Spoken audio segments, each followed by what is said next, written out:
One of the most common questions and reasonable questions I get asked is, what is this mix going to cost? What is this recording going to cost? And it is such a hard question to answer. I have $100 minimum and I charge by the hour. And I do it that way because it seems kind of the most fair. Of course, some people do flats, like flat rate stuff. But I don't like to do that because it really forces you to charge everybody kind of the worst case scenario rate, because you just cannot really know going in what, say, a mix. We're talking specifically about mix here. I'll move into tracking. You can't anticipate what a mix is going to need. You can't do it. You can kind of listen to it, and if the tracking's really good, you can kind of tell, but that's frequently not the situation, right? And you're just guessing anyway until you put your hands in a mix. Some sound that you think was fine going in, you were like, no, this sounds good. This is how I want it to sound. And then all of a sudden, context or whatever, something about the way you're viewing it changes, I guess. And then it's like full on war. I don't like charging flat because unless you just want to like screw yourself time and time again, it forces you to kind of like estimate on the high end. Otherwise, you burn yourself, and you're not going to do that too many times because you'll regret it, So I charge hourly. My quote for a mix is 2 to 6 hours. It's not common for me to have a mix go more than 6 hours. 6 hours feels long in the tooth. Every once in a while, something's just war, and it can go real long. I mean, per song. Of course, when you're mixing a batch of songs, there are economies of scale that really bring that into focus, right? If you have 5 songs were kind of recorded the same and they're mostly the same all the way through, that first song, let's say, takes 6 hours to mix, and there's a lot of details I'm skipping I'm going to get back to. The rest of the songs are going to take 1 sometimes, right? But then it averages out to be 2-3 hours mixed. So there's massive economies of scale. But that's not what I'm talking about. I'm talking about guessing and why things are so hard to estimate. First thing is, when you get into tracking, people are like, how long is this going to take? I just want to do a demo. And the answer is, oh, there's a cat. The answer is, I have no idea how long your tracking is going to take. It depends almost entirely on you. I have to do a certain amount of setup. And I know about how long that setup's going to take approximately, like with drums and a bunch of guitars and stuff or whatever, the thing is, it's going to be a couple hours of setup. If you really want to do the thing, you can take more time. But so that's how long it's going to take me. The rest of it is just how long it takes you to get the performance that you want out of yourself. And that's the part that takes the time when you're tracking, is the actual tracking. I have no idea how long that's going to take. If I haven't worked with you, you might know how long that's going to take. If you've done recording before, you know how good you want things to sound, and you know approximately how much work you've put in previously to get the results that you desire. And it's fine. There is no right answer to that. You should do as many takes as you feel like you need to do. I have no idea how long that's going to take you. There's no way for me to know that. And then when it comes to mix, people don't think about it this way, but so much of mix is still dealing with errors in the musician's playing or errors in tracking, right? If the tracking's bad, of course, you have more work to do. Maybe you got to reamp, you got to throw samples in. But most of the time, what you're doing, especially like compression, forget the distortion aspect of compression, right? A lot of times you're choosing a compressor not just for the way it fixes dynamics or changes dynamics. You're choosing it for the distortion it imparts, right? Ignoring that, you're compressing because some notes are too loud and some notes are too quiet.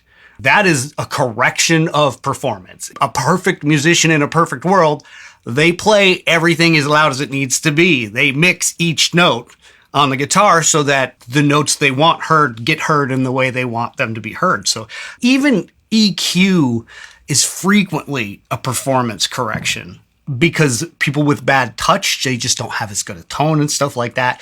And a lot of times you're kind of working that out. If it's more than just like shelving some treble up and some bass down or something like that. And that's kind of where you spend your time in a mix. It's, dynamics and EQ, and eventually get to the point where you push the faders up to the place where they need to be, which kind of ends up being last for me, but everybody does their own thing. The big one in a mix is repair.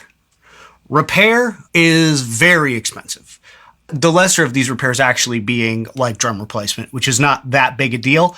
But mostly, forget tone, mostly when I'm replacing drums, I'm not doing it because I couldn't make the snare or the kick or the whatever work. Not always, but usually I could make them work. What I'm doing it for is because some of those hits are too hot or too quiet, or the dynamics are just generally erratic.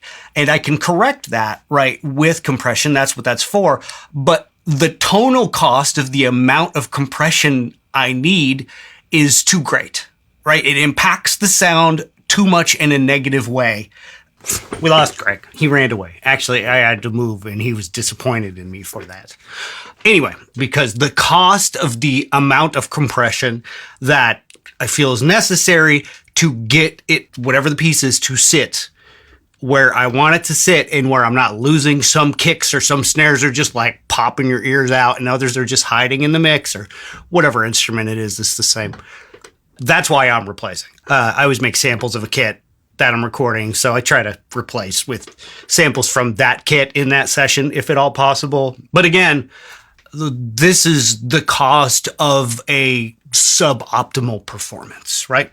Time correction is the same thing. Grid, that's the cost of a suboptimal performance. You're not trying to change things. You're trying to put it where it should have been in the first place. Gridding can be the worst. It depends.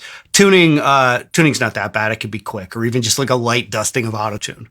What really gets hard and expensive because it's time consuming is when you have to grid things like an acoustic guitar, because you can't time stretch. I use what's called Elastic Audio in Pro Tools. It's called something else, and all the others, everybody calls it something slightly different, to do a lot of correction, but that doesn't always work. Like in bass, you can't do a lot of stretching of audio or compressing because it sounds terrible, so you do cutting. Bass isn't too hard, though. What's terrible is when you have to time correct like an acoustic, because the computer's not going to read the transients right, so you're going to have to go in for every hit in the entire song and tell the computer where that transient is, rather than just relying on it to find it.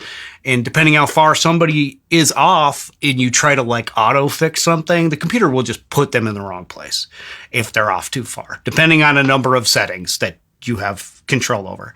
And that's not that uncommon, and you can kind of like half auto it, but you need to babysit every minute of the process. And it's just like you can easily get into an hour just having to correct an acoustic performance if it's kind of bad and the circumstances aren't just exactly right for using the computer to autocorrect it, which is frequently the case. That's expensive. That's where you lose time. You lose time in repair. So I can't tell you how much it's going to cost, because those factors are dependent upon you and vary widely from a group of people to a different group of people.